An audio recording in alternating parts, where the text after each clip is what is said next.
closed them. And what about streets in the city of San Francisco and gas lines? Any evidence of damage there? Well, there is some evidence that gas lines have indeed been damaged and there is leaking gas, but it doesn't appear to me to be extensive, and again I have to add the caveat that we're not fully aware of everything that's going on. There has been some damage to city streets, but the biggest thing you notice is the lack of lights, and it's our understanding that 2 main generating stations are out of business, and it may indeed be some time before that power All right, Bob, we're going to go from you at the NBC Bureau now over to KRON TV. And because of the high cost of living here, I assume it's still true that many of the firefighters as well as police live out of town. Oh, indeed, sure, many do. And you don't get back in earthquakes that easily. Well, not across the Bay Bridge this afternoon, for instance. Okay, what's your prognosis down there, Mike? Can you make any kind of educated guess? Things are changing pretty quickly there. I would estimate that they probably are going to keep this fire in the area we now see, that it probably will not move to the rest of the block. But if they don't get more water, then it will. I think they're straining themselves as much as possible to get as much water as possible. They have water coming from the lagoon at the Palace of Fine Arts, water coming from the bay, from the fireboat, from the bay. Into a relay truck, into this hose and that hose and this makeshift pipe, or to appearances quite makeshift operation.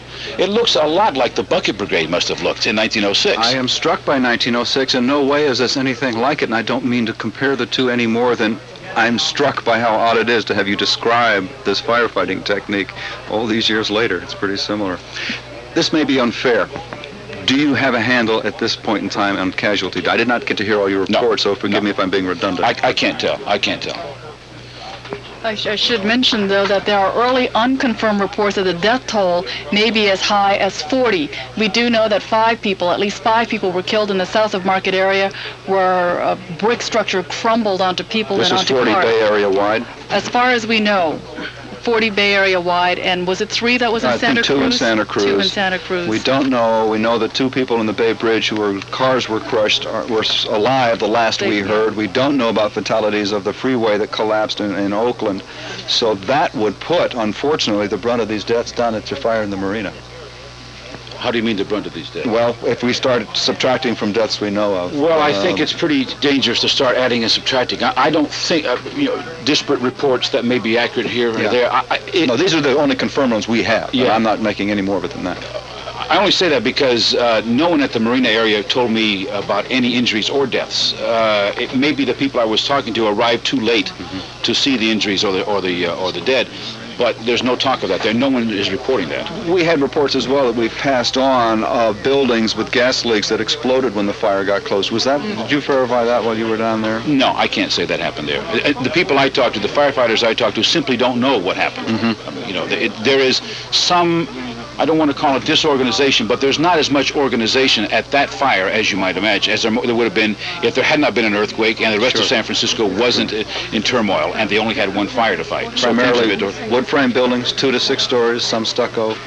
Yeah. There is primarily apartment living there. Yeah. And some of those buildings survived 06, it looked like to me. I saw some pretty old structures down there. It seems so, yes. Yeah. Thank you, Mike O'Connor.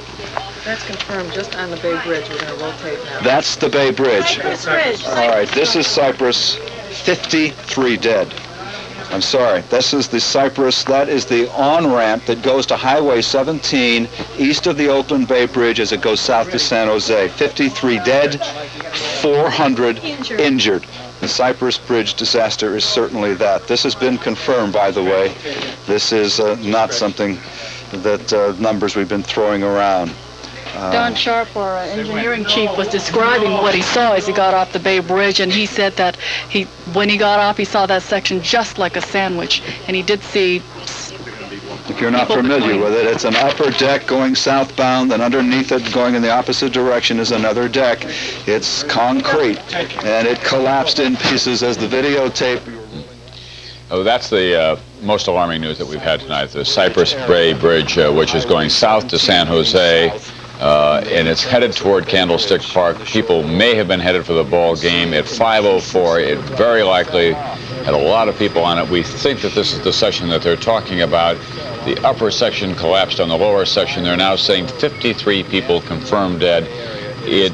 what you're seeing just to the left of the picture right now seems to be the top part right flat down on the lower part. That would be at the heart of rush hour traffic.